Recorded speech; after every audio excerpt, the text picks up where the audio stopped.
السلام علیکم اسٹوڈینٹس، آج کی اپنی اس پہلی ویڈیو میں آپ کو 3 چیزیں کلیئر کروں گا۔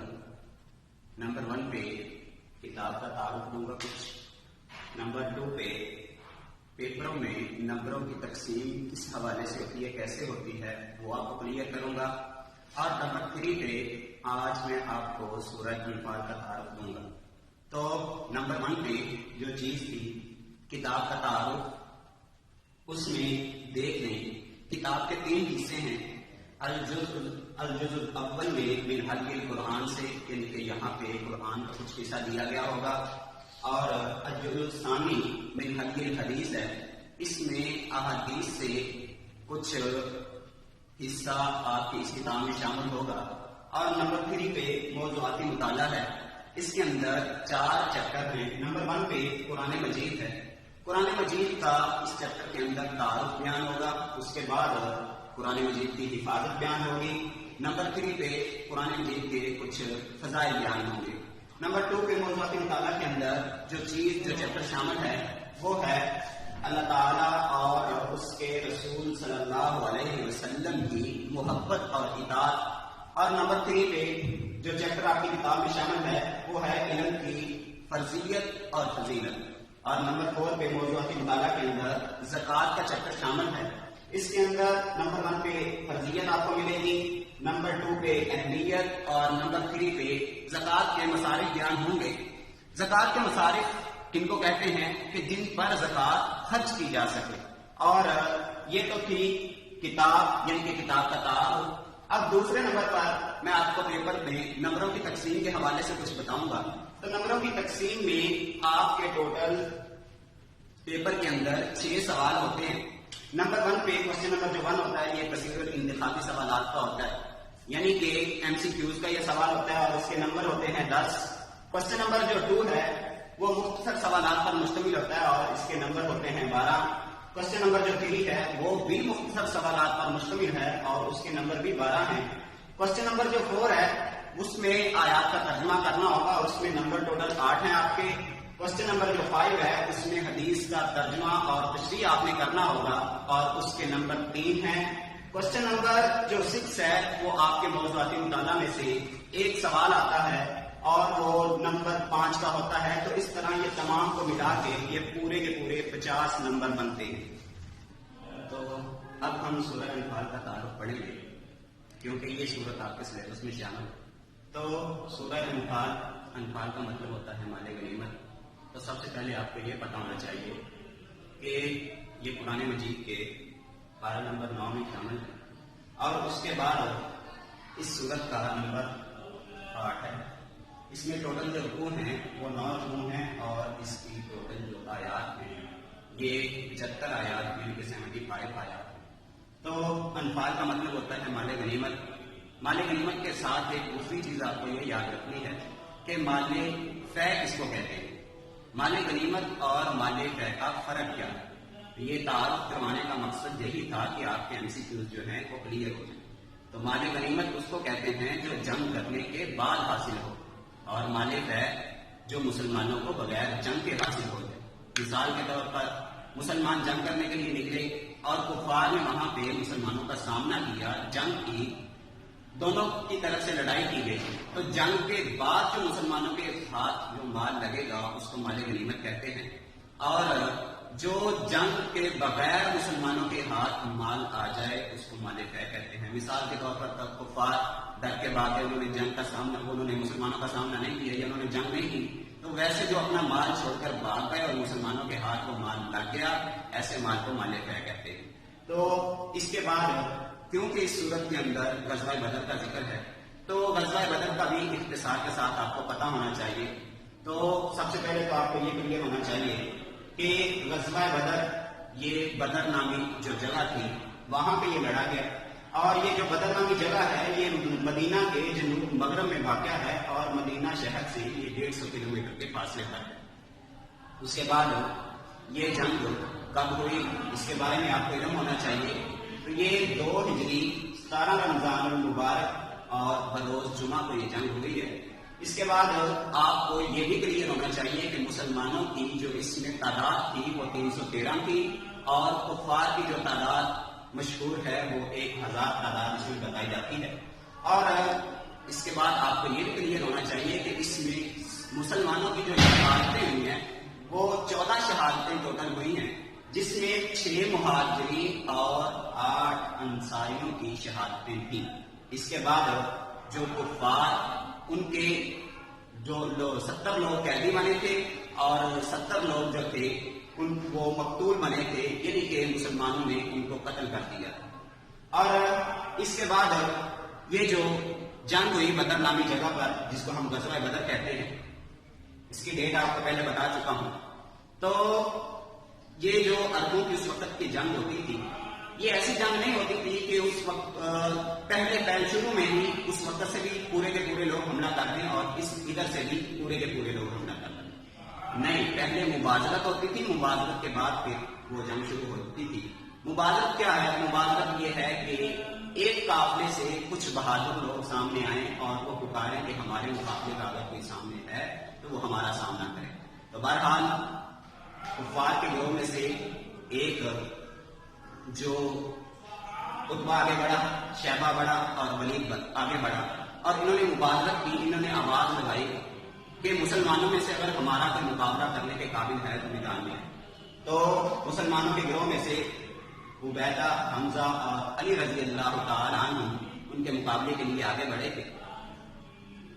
شیبہ کا سامنا ہوا حضرت حمزہ رضی اللہ تعالیٰ عنہ سے، تو حضرت حمزہ رضی اللہ تعالیٰ عنہ نے اس کا کام تمام کیا. اس کے بعد عتبہ کا سامنا ہوا حضرت علی رضی اللہ تعالیٰ عنہ سے، تو حضرت علی رضی اللہ تعالیٰ عنہ نے بھی اس کا خاتمہ کر دیا.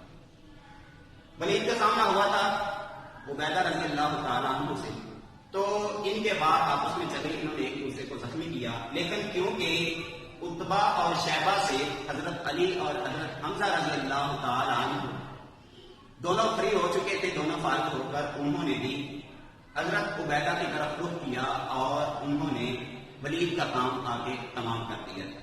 تو یہ تو مبازرت کا تھوڑا سا بیک گراؤنڈ تھا کہ مبازرت ہوتی کیا ہے، اور غزوہ بدر میں جو مبازرت کی گئی تھی ان میں سے اس میں کس کا سامنا کس سے ہوا تھا.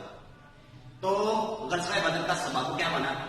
تو غزوہ بدر کیونکہ آپ کو پتہ ہی ہے کہ مکہ میں رہتے ہوئے مسلمانوں کو اتنا مجبور کر دیا گیا تھا کہ ان کو مکہ چھوڑنا پڑا. تو جب کسی کو مجبوری کی صورت میں کسی جگہ سے نکالا جاتا ہے تو وہ اپنا مال بھی چھوڑ جاتے ہیں، جانے والے اپنا گھر بار بھی چھوڑ جاتے ہیں، اپنی زمین جائیداد سب کچھ خیر آباد اس کو کہہ کے دوسری جگہ روانہ ہو جاتے ہیں. تو مسلمانوں کو مجبور کیا گیا، مسلمانوں نے اپنی جان بچانے کی خاطر مدینہ کا رخ کیا، سب کچھ چھوڑ چھاڑ گئے تھے. تو اسی مال پر قبضہ کیا تھا قریش مکہ نے، یعنی کہ کفار نے. تو جب قریش مکہ نے یا کفار نے یہ مال بیچا اور مال بیچ کر اسی مال سے تجارت کرتے اور تجارت سے نفع حاصل کر کے اسی نفع کو مسلمانوں کے خلاف جنگ میں استعمال کرتے تھے. تو بہرحال نبی صلی اللہ علیہ وسلم کو ایک دفعہ پتہ چلا کہ قریش کا ایک گروہ مکہ سے نکل کر مدینہ سے ہوتے ہوئے وہ شام میں تجارت کے لیے جانا چاہتا ہے.